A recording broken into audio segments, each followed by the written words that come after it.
예배를 통해서 하나님 말씀을 나누게 되어 감사합니다. 우리 주님의 선하신 은혜가 모든 성도 한 분 한 분께 함께 하시기를 예수님의 이름으로 축복합니다. 우리는 살아가면서 어려운 일을 만나게 됩니다. 때로는 낙담하고 좌절하는 일들을 보게 되지요. 그냥 어렵다는 정도가 아니라 어떤 때는 이렇게 마음에 참 힘이 들고 그래서 더 이상 일어날 그런 여력이 없을 경우도 있을 수가 있습니다. 어떤 경우는 나의 잘못과 나의 실수와 잘못된 선택 때문에 그런 일들을 맡게 되는 경우도 있지만, 또 어떤 때는 이해할 수 없는 어떤 환경적인 요소나 우리가 미처 다 헤아리지 못하는 그런 어떤 부분들로 인해서 우리의 삶이 멈춘 것 같은, 더 이상 앞으로 갈 수 없을 것 같은 그런 시기도 만날 때가 있는 것입니다. 우리 성도 여러분께서는 그런 경우를 만나게 된다면 어떻게 그것을 헤쳐나가시겠습니까? 혹시 그런 일들을 지금까지 한 번, 두 번이라도 경험하신 적이 있으셨다면 어떻게 그런 문제들을 헤치고 다시 일어나서 힘을 내어 앞으로 나아가셨습니까? 오늘은 본문을 통해서 하나님께서 다윗에게 주셨던 그 절망적인 상황 속에서 다윗이 어떻게 일어나 하나님의 사람으로 삶을 살아갈 수 있었는지를 본문을 통해서 생각해 보고자 하는 것입니다. 사실 그동안 우리는 사무엘서 말씀을 통해서 여러 가지 이야기들을 살펴보았고요. 그리고 다윗에 대해서도 두 번 정도 이미 말씀을 나눈 적이 있습니다. 기억나실까요? 네. 기억 안 나셔도 괜찮습니다. 제가 다 오늘 다시 얘기할 거거든요. 네. 첫 번째는 뭐였냐 하면, 하나님께서는 우리의 외모를 보지 아니하시고 무엇을 보신다? 중심을 보신다 하셨어요. 그래서 마음을 보시는 것이었습니다. 하나님은 다윗에게 인생의 어려운 일들을 통해서 그의 마음을 훈련시켜 나가셨고, 그래서 정말 어렵지만 정말 중요한 그 순간에 어떻게 해야 된다고요? 나의 마음을, 중심을 꺼내서 하나님 앞에 드리면서 주님이 저의 인생의 주인이십니다 라고 계속 고백해 나갈 때 하나님께서 다윗을 높이 들어서 왕으로 삼아주셨다. 그러니까 중심을 보시니까 중심을 주님께 드려야 한다라는 내용 우리가 본 적이 있습니다. 또 2주 정도, 3주 정도 전이네요. 우리 다윗 언약이라는 말씀을 또한 본 적이 있었습니다. 하나님께서 사무엘하 7장에 약속의 말씀을 다윗에게 주셨어요. 다윗에게 집을 주셔서 가문, 왕조를 주셔서 그 다윗의 집 가문을 통해서 하나님의 집, 주님의 나라를 완성하게 하겠다. 내가 사울에게서는 은총을 빼앗았지만, 은혜를 빼앗았지만 다윗 너의 집안에게서는 절대로 그 은혜의 은총을 빼앗지 않겠다. 하나님께서 약속해 주신 그 약속의 말씀이 다윗에게 내려왔던 것 우리는 기억하고 있습니다. 자, 오늘 본문은요, 그렇게 하나님께서 다윗에게 약속의 말씀을 주신 이후에 다윗이 겪었던 한 가지 스토리를 우리에게 소개하고 있습니다. 아마 여러분 딱 보시면 바로 아셨을 거예요. 무슨 사건이죠? 밧세바 사건입니다. 정말 하나님의 마음에 합한 자라고 우리가 부르는 그런 다윗인데요. 만약에 다윗에게 하나님께서 아니면 누군가가 기회를 이렇게 주어서 인생 중에서 한 토막만 이렇게 지워낼 수 있다라는 그걸 준다면, 기회를 준다면 아마 이 밧세바 사건을 이렇게 덜어내지 않았을까 싶습니다. 여러분, 우리가 좀 이따가 보겠지만 이 밧세바 사건 때문에 그 나머지 다윗의 인생이 큰 영향을 받았거든요. 아주 힘든 인생이 그런 부분이 생겼거든요. 그래서 이것만 덜어낸다면 이제 이런 거죠. 여러분도 그런 거 있으세요? 하나님께서 기회를 주셔서 하나만 지을 수 있다, 그렇죠? 하나만 덜어낼 수 있다라고 하신다면 그것 좀 덜어냈으면 좋겠다 하실 만한 것 있으세요? 네, 다 있으시겠죠. 그런데요, 그 덜어낼 만한 그것에 하나님의 은혜가 있는 거예요. 그렇죠? 우리가 실수하고 우리가 되게 어려워하는 거기에 주님의 은혜가 있는 거거든요. 그렇죠? 오늘 앞에 불렀던 찬양들도 그렇고 특송도 그렇고 성가대 찬양도 그렇고 모든 것이 하나님의 은혜인데요. 여러분 정말 모든 것이 다 하나님의 은혜라고 그렇게 믿고 사십니까? 오늘 본문 속에서 우리가 이 사건을 좀 봐야 될 것 같아요. 자, 다윗이 잘못을 저질렀습니다. 믿음으로 살아왔던 이 다윗이 말이죠. 부하 장수들이 전쟁을 하러 나갔단 말입니다. 자, 그런데 이렇게 보니까 밤에 궁전 옥상에 올라가서 보니까 한 여인이 몸을 씻고 있는 것을 발견을 했어요. 우리야라는 장군의 아내인 밧세바였지요. 그리고 데려오라고 해가지고요 관계를 맺었고, 그래서 밧세바는 아이를 잉태하게 됐습니다. 숨겨야죠. 그래서 우리야 장수를 전선에서 왕궁으로 불러들여 가지고요. 다윗이 정말 세상 사람들이 할 법한 걸 여기서 총동원하죠. 술을 먹여가지고 집에 보내려고 했습니다. 그걸 덮으려고 한 거죠. 다윗의 애기인 것처럼 만들려고 한 거예요. 근데 이 우직하고 충직한 우리야가 죽으려고 작정을 했는지, 그렇죠? 어떻게 그 동료들이 전장에 있는데 제가 가서 아내와 함께 집에서 지낼 수 있겠습니까? 갔어야 사는 건데 말이죠. 그렇죠? 근데 안 가는 거예요. 그러니까 어떻게 하냐? 편지를 써서 돌려보내는 거죠. 이 우리야를 최전방으로 내보내고 뒤로 다 빠져가지고 이 장군을 죽여라 라는 거를 써가지고 그 우리야의 손에 들려서 돌려보내는 겁니다. 진짜 나쁘죠. 그렇죠? 이 다윗이 이것이 인간인가, 이것이 다윗인가, 이런 생각이 듭니다. 그래서 우리야는 죽었고요. 이제 안심해도 되겠다라고 생각한 다윗이 밧세바를 데려다가 아내로 삼고 행복하게 살았다, 뭐 이런 얘기가 되겠습니다. 아이가 태어났고 하하호호 즐거워하고 있었다는 이야기가 되는 것이죠. 그래서 하나님께서는 선지자 나단을 보내셔가지고 이 다윗을 책망하셨습니다. 그 내용이 오늘 본문 우리가 읽지 않은 그 앞부분에 나오고 있는데요. 12장 9절에 보니까 이렇게 책망하십니다. 어찌하여 너는 다윗이에요, 여호와의 말씀을 업신여기고 나 보기에 악을 행하였느냐. 내가 칼로 햇사람 우리야를 치되 암몬 자손의 칼로 죽이고, 남의 칼을 빌어가지고 죽인, 진짜 나쁜 거죠. 그 아내를 빼앗아 내 아내로 삼았도다 하셨습니다. 그리고는 이제 형벌을 선언하시는데 10절부터 12절에 나타나고 있습니다. 자, 제가 한 절, 11절은 여러분, 12절은 다 같이 읽도록 하죠. 제가 먼저 10절 보겠습니다.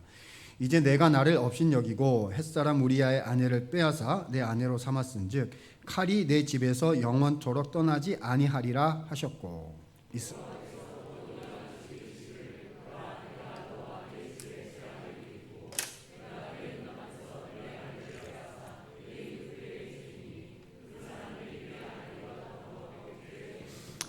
같이 봅니다. 너는 은밀히 행하였으나 나는 온 이스라엘 앞에서 백주에 행하리라. 하나님은 선언하셨습니다. 네가 이런 범죄를 행하였으므로 칼이 너의 집을 영원히 떠나지 아니할 것이다. 여러분, 이 뒤에 어떤 일들이 다윗의 집에 일어났는지 우리가 익히 알고 있습니다. 그렇죠? 그래서 이런 다윗이 행한 종류와 되게 비슷한 종류의 일들이 그 자녀들 가운데 일어나게 되었지요. 잘 아시는 것처럼 암논 사건이라는 사건이 생깁니다. 다윗의 아들들 중에 암논이라고 있는데요. 즉 그 아들들이 여러 있었고, 또 암논과 배다른 누이였던 다말이라는 딸이 있었는데, 암논이 이 다말에게 해서는 안 되는 잘못된 종류의, 그러니까 성적인 폭행을 한 거죠. 그러니까 그 얘기를 들은 다말과 배가 같았던 오라비인 압살롬이 확 이렇게 돼가지고요, 암논을 죽여요. 그렇죠? 그러니까 이 아버지가 간음과 살인 뭐 이런 거를 하니까, 그렇죠? 자손들 가운데 똑같은 일이 막 일어나게 되고, 그래서 아들이 죽고 압살롬이 쫓겨가고, 거기서 또 복잡하게 돼가지고 나중에 압살롬이 반역을 하고 아버지를 죽이려 하고, 또 압살롬이 그래서 죽고, 그러니까 칼이 너의 집을 영원히 떠나지 아니하리라, 이런 일들이 이제 일어나게 된 거죠. 여러분, 저도 어렸을 때부터 이제 교회를 다니고 설교를 많이 들었는데요. 사실 이 밧세바 사건 가지고 뭐 주일날 설교하거나 어린아이들 시간에 설교하거나 이런 경우가 뭐 많지는 않은 것 같아요. 근데 가끔씩 언제 쉽게 이제 듣게 되냐 하면 좀 젊은이들 예배 때 이런 설교들이 가끔 좀 많이 나왔던 것 같아요. 그래서 우리 젊은 전사님, 강로사님, 목사님들이 들고 나와서 죄 지으면 안 된다고 막 얘기할 때, 쓰려내 집회하고 막 이렇게 할 때 이 본문으로 설교를 들었던 기억이 납니다. 그때 내용이 되게 이런 류였던 것 같아요. 한번 들어보세요. 이거 봐라. 그렇죠? 한번 잘못하니까 그 죄의 결과가 어떻게 집안을 망쳐놨는지 좀 봐라 하면서 이제 정리해서 뭐라고 얘기했냐면 이렇게 얘기를 했어요. 주님은 죄는 용서하셔도 죄에 대한 책임은 끝까지 물으신다. 뭐 이런 얘기들을 제가 여러 번 들었던 기억이 납니다. 여러분, 이 말이 무슨 말인지 아세요? 죄는 용서하셔도 죄에 대한 책임, 대가는 끝까지 물으신다. 그래가지고 하나님께서 다윗의 집안, 다윗에게 책임을 물어서 평생토록 그 눈물 나는 일을 경험하게 하고 살도록 하셨다. 뭐 이런 말인 거잖아요. 와,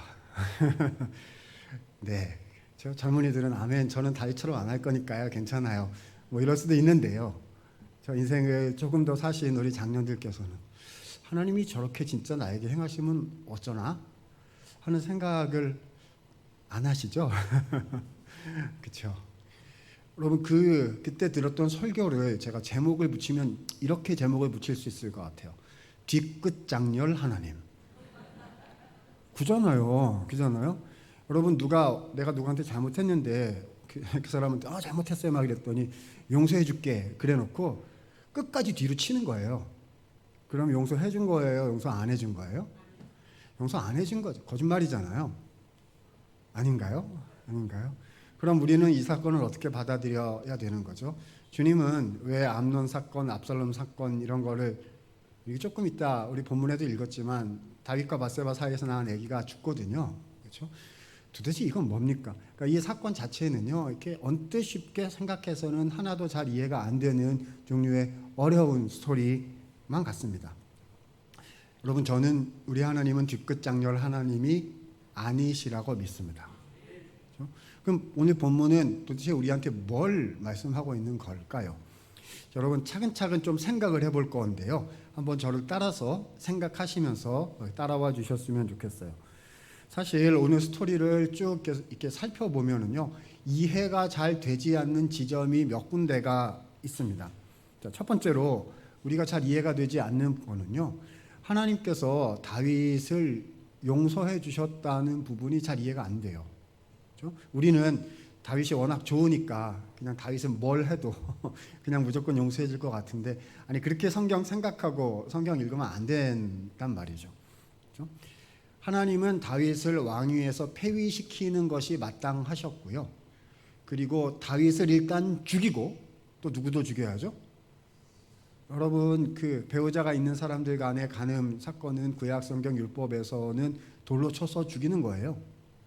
이미 모세가 그렇게 기록해 놨거든요. 그러니까 어떻게 해야 되죠? 다윗도 죽이고 바세바도 죽이고 아기도 죽이고 이렇게 돼야 되는 거거든요.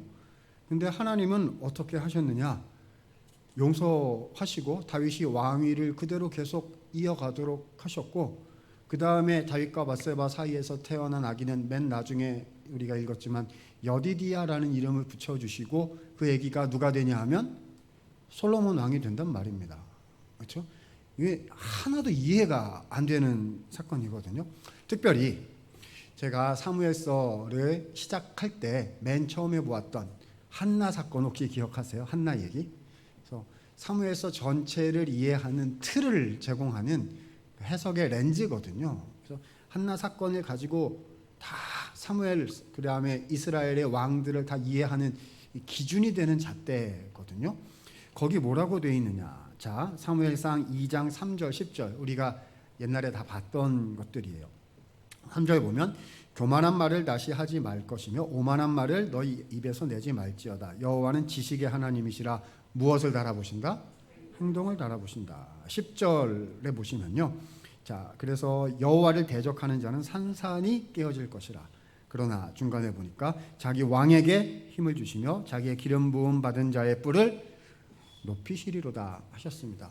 그러니까 앞으로 왕제도, 기름 부음 받은 자가 다스리는 왕제도, 왕정 제도가 나올 건데, 그때 하나님의 기준은 뭐냐 하면 교만한가 겸손한가가 기준이다. 그때 뭐라고 말씀드렸냐면 교만한 자는 낮추시고 겸손한 자는 높이신다. 그래서 하나님이 왕인 줄 아는 인간 왕은 주님이 이렇게 존귀하게 사용하시지만 지가 왕인 줄로 생각하는 왕은 하나님이 이렇게 확 낮추실 것이다. 라는 게 이스라엘 왕정제도의 기준이다. 그렇게 말씀을 드렸었어요. 그래서 주님은 엘리 가문을 확 낮추셨고 사울 왕도 확 낮추셨어요. 사울이 간음을 했나요? 사람을 죽였나요? 아니에요. 사울은 그런 거 한 적 없고, 그렇죠?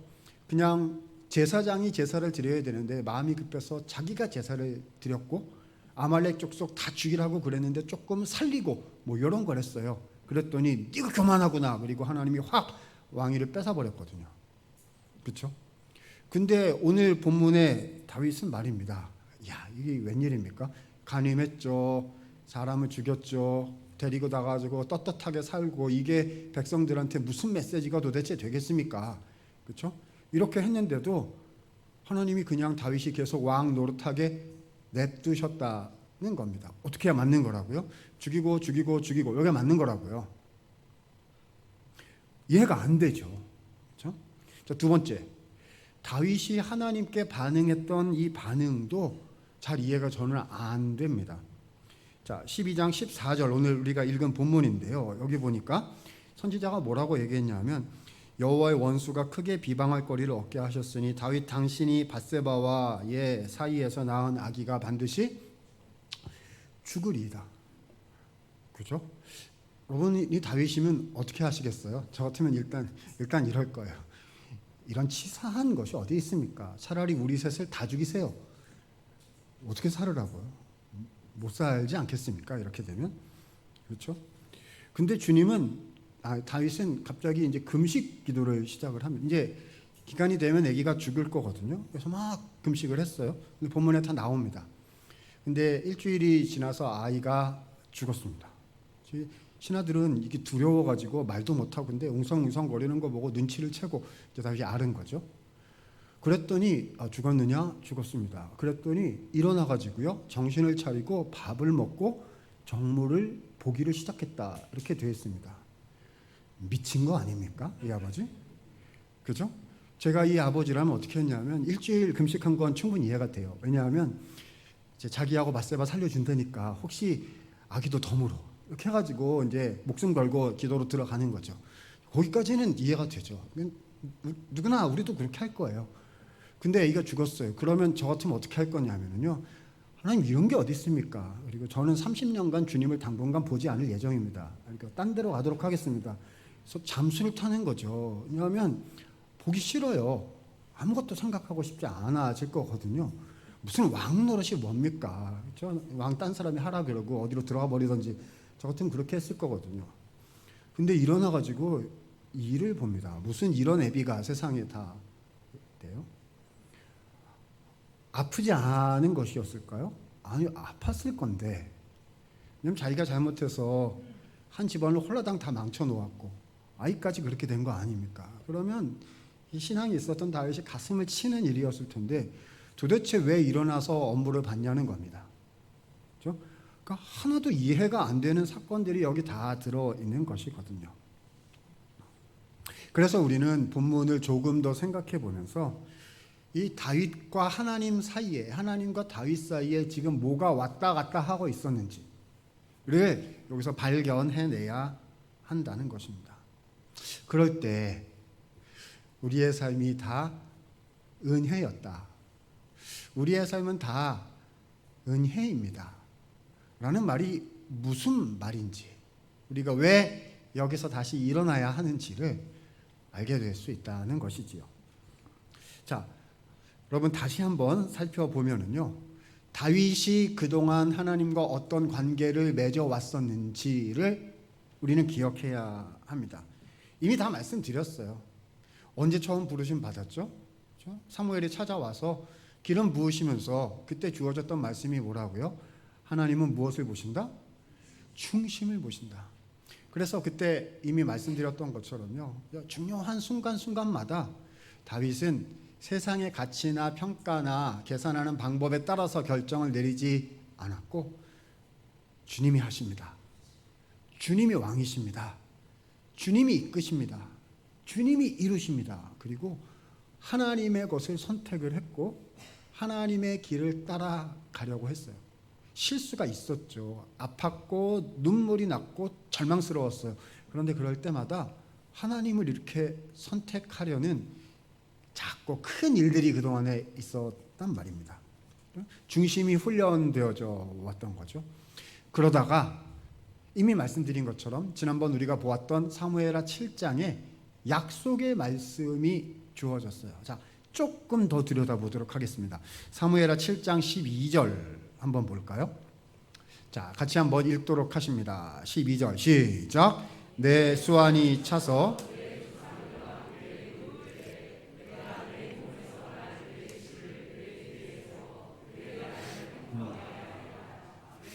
자, 다윗에게 뭘 주시겠다? 씨요, 씨. 그러니까 후손을 주셔가지고요. 그의 나라를 어떻게 해요? 견고하게 해주시겠다. 예수님 이르실 때까지 다윗의 집을 사용하시겠다는 이제 약속을 주신 것인데요. 특별히 중요한 것이 14절, 사무엘하 7장 14절, 15절에 나옵니다. 자, 제가 먼저 그리고 15절은 여러분이 읽어주십니다. 나는 그에게 아버지가 되고 그는 내게 아들이 되리니 그가 만일 죄를 범하면 내가 사람의 매와 인생의 채찍으로 징계하려니와.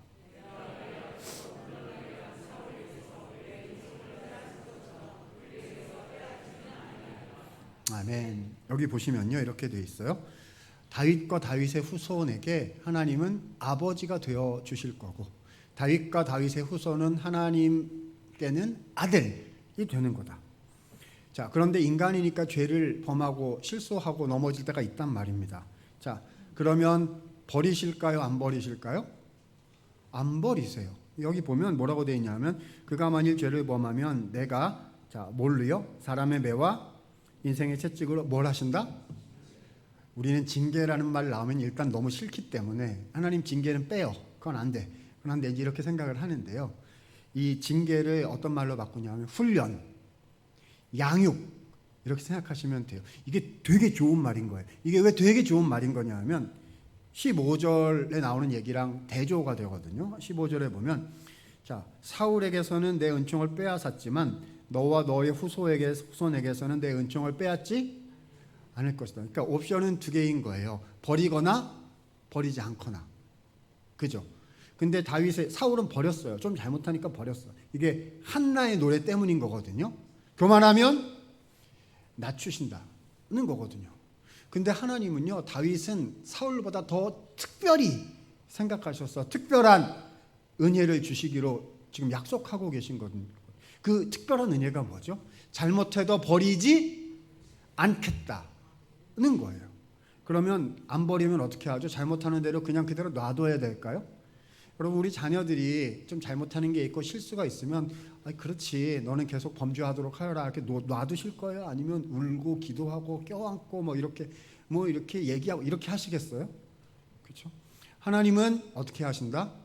훈련과 양육. 그게 여기서 채찍, 막대기, 매 이렇게 표현되어 있어서 그렇지. 이게 무슨 말이냐면 못 버린다는 말인 거거든요.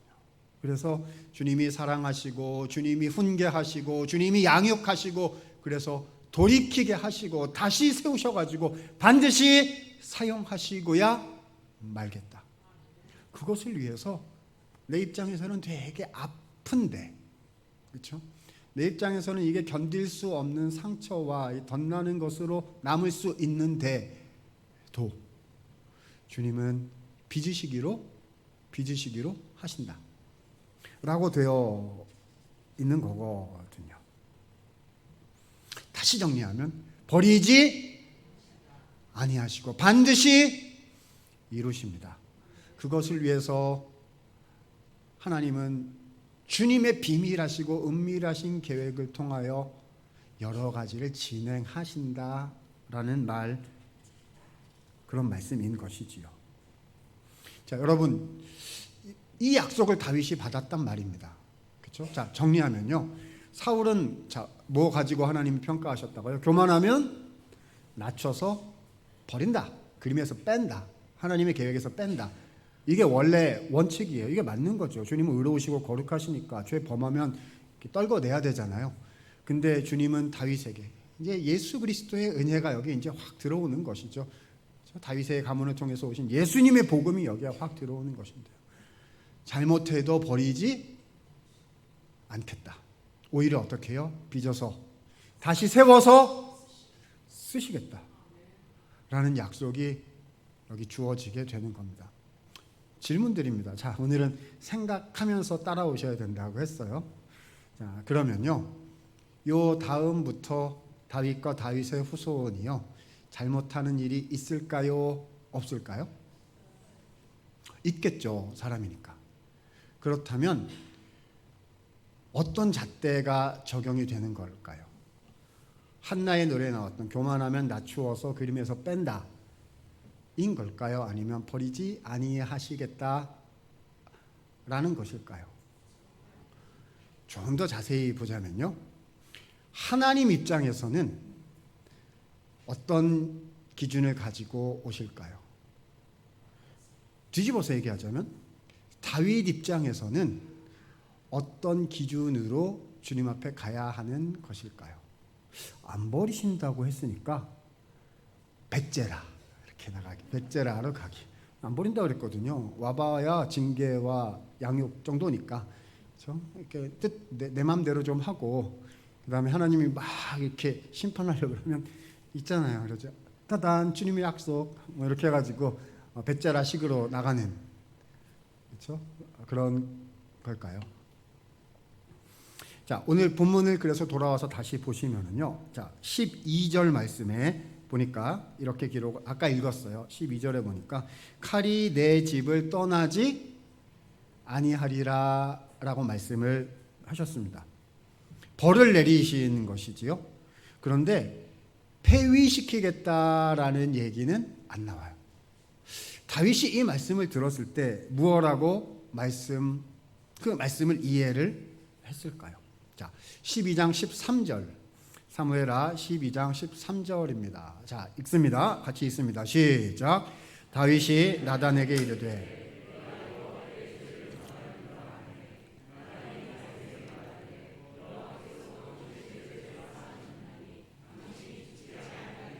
자, 여기 보니까요, 다윗이 뭐라고 얘기했습니까? 내가 여호와께 죄를 범하였노라라고 자신의 죄를 인정하는 발언을 합니다. 여러분, 우리가 세상에 이렇게 가거나 이렇게 보면요, 사람들이 자기가 잘못했어도 잘못했다고 하나요? 아니면 끝까지 잘못 안 했다고 하나요?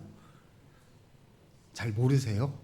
여러분, 그런 거 보신 적 없으시죠? 다 좋은 사람들만 옆에 있으셔가지고요, 절대로 잘못 안 했다고 끝까지 합니다. 그렇죠? 그래가지고 그게 무슨 어떤 정해진 원칙에 의해서 뭐 판결이 나거나 아니면 증거가 드러나거나 이렇게 되기 전에는요, 끝까지 안 했다 그래요. 왜냐하면 죄를 범하였나이다 하면 책임을 져야 되거든요. 이거 형벌이 뒤따라오기 때문에 끝까지 안 했다고 합니다. 근데 여기 이 사람은 뭐라고 했어요? 내가 여호와께 죄를 범하였노라. 여러분, 죄를 범하였노라 하면 어떻게 되는 거죠? 왕위가 댕가덩 날아가는 거잖아요. 교만하면 낮추신다. 자기가 한 게 사울이 한 것보다 훨씬 크다는 걸 자기도 알거든요. 그렇죠? 그러니까 사실은 그런 게 아니었고요. 사실은 바세바 그 여자가 이제 이렇게 나오거나, 사실은 그 우리아가 뭐 어쩌고 저쩌고 하거나, 사실은 제가 예전부터 한 저의 어려움이 있거나, 뭐 이런 식으로 그냥 핑계와 변명 쫙 이렇게 근데 한마디 없이 나는 죄를 범하였나이다. 다윗은요, 여러분, 여기서 하나님의 약속을 의지하고 있는 것이 분명합니다. 아직 주님이 어떻게 나오실지 몰라요. 어쩌면 그래 네가 죄를 범하였구나 라고 하시면서 왕위에서 폐위시킬 수도 있고, 주님이 어떤 수준으로 어떤 레벨로 여기서 치실지는 모르는 거 아닙니까? 아직 몰라요. 그렇죠? 근데 죄를 범하였습니다 라고 고백하는 것은, 다윗은 배째라식으로 하나님 앞에 나온 것이 아니고 확 엎어진 거죠. 교만을 선택한 게 아니라 겸손을 선택하는 겁니다.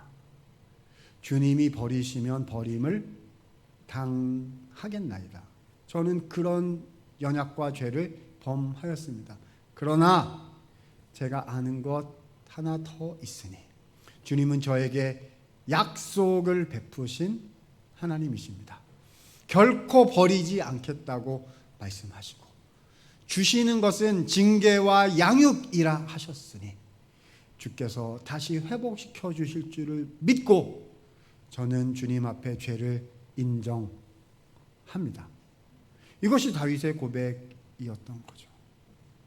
하나님이 나를 사랑하신다는 것을 알고 믿었기 때문에 회개할 용기를 낼 수가 있었던 것이고요.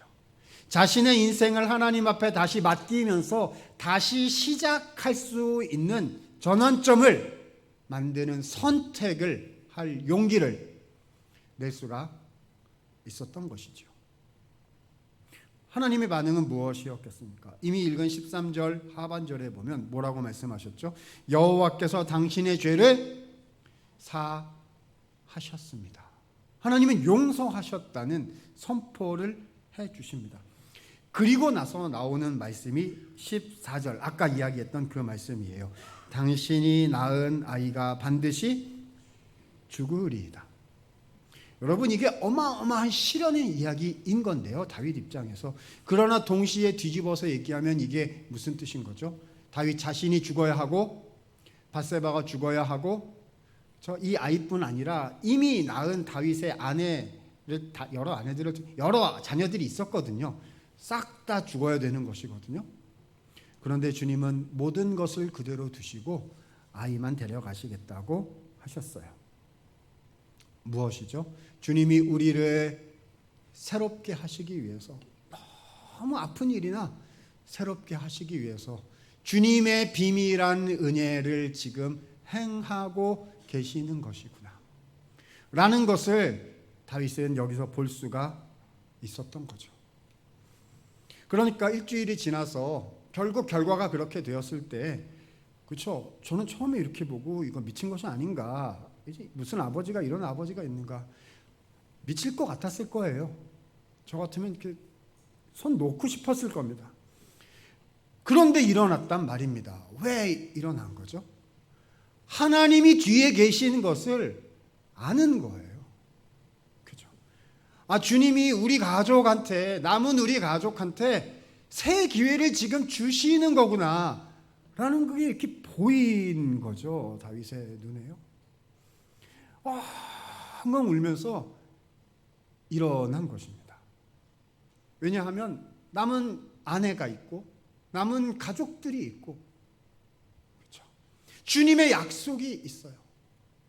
이렇게 아프지만 이 모든 일을 통하여 주님은 우리를 회복시키실 것이며 주님은 우리를 다시 사용하실 것이며 우리를 통해서 예수 그리스도가 이 땅에 오셔서 하나님의 나라를 완성하실 그 일에 사용하시겠다는 그 약속이 눈앞에 있으니까 엉엉엉 울면서 도저히 못 일어나는데 그 하나님 붙잡고 주님 다시 한번 일어나면 마음을 또 주님께 이렇게 드린 거지요.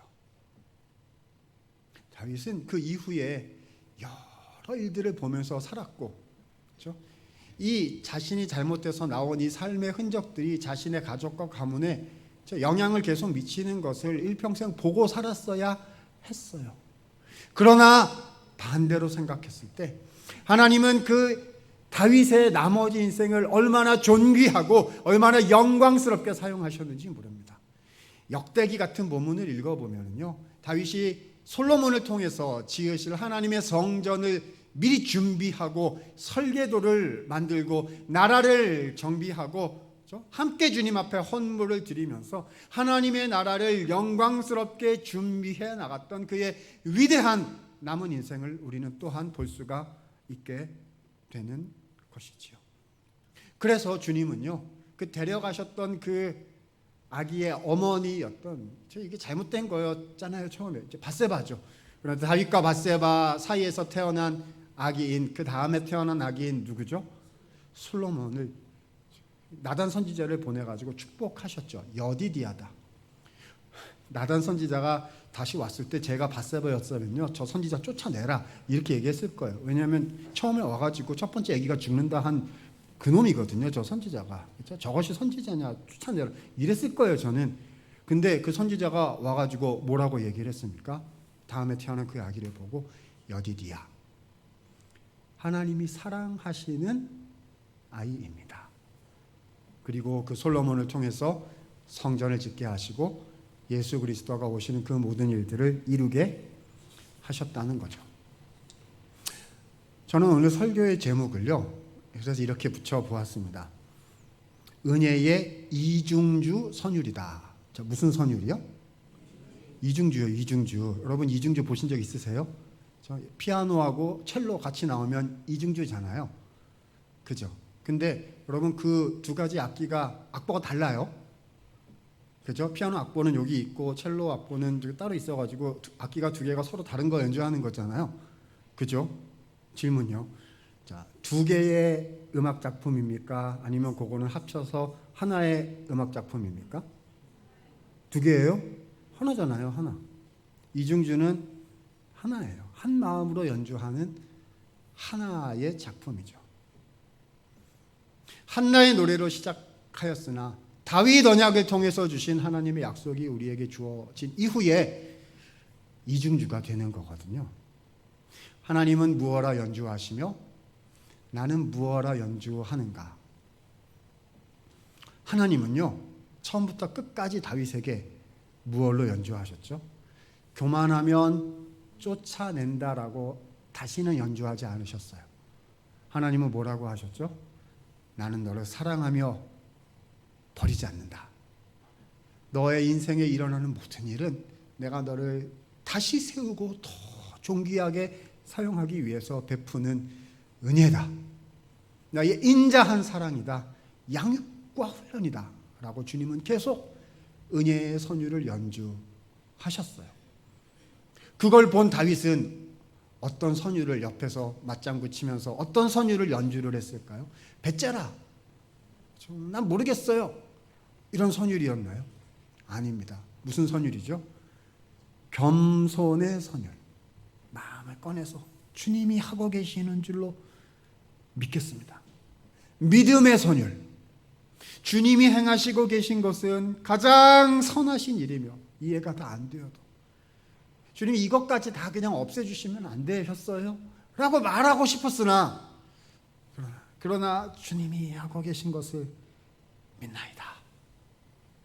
주님이 제 인생의 왕이십니다. 모든 것은 주님의 은혜의 역사인 줄로 믿겠습니다. 라고 겸손의 선율, 한나의 노래에서 말씀했던 그 겸손의 선율을 연주한 거죠. 은혜를 아는 사람은요, 겸손의 노래를 부릅니다. 은혜를 아는 사람은요, 믿음의 노래를 부릅니다. 너무 아프고 너무 회개할 용기를 낼 수 없는 그 순간에 다시 일어나야 되고 다시 시작해야 될 이유를 하나도 찾을 수 없는 인생의 광야 같은 그 순간에 주께서 내가 다 이해하지 못하나 주께서 은혜를 베푸시는 줄로 믿고 제가 엉엉 울고 제가 가슴이 다 타고 제가 남은 거는 마음의 상처와 덧난 것밖에 없으나 그러나 주님은 이 모든 것을 통해서 제가 다 알지 못하는 은혜를 주시는 분이신 줄로 믿고 제가 다시 한번 일어날 용기를 내겠습니다. 제가 다시 한번 돌아설 용기를 내겠습니다. 제가 다시 한번 믿음으로 살아낼 용기를 내겠습니다. 고백하게 되는 것이지요. 마지막으로 질문 드리고 마칩니다. 여러분, 하나님께서요, 나의 삶을 향하여, 우리 가정의 삶을 향하여, 우리 교회를 향하여 어떤 선율을 연주하고 계시다고 지금 생각하고 계십니까? 혹시라도 다른 생각 가지고 계시다면 이것을 기억하셔야 됩니다. 주님은 예수 그리스도를 통하여 주신 그 약속을 따라 나에게 가장 선한 은혜의 선율을 연주하고 계신다. 믿으실 수 있기를 바랍니다. 그렇다면 나는 어떤 선율을 연주해야 할까요? 배째라 하시겠어요? 모르겠다 하시겠어요? 그 은혜의 약속을 안 받은 사람처럼 하시겠어요?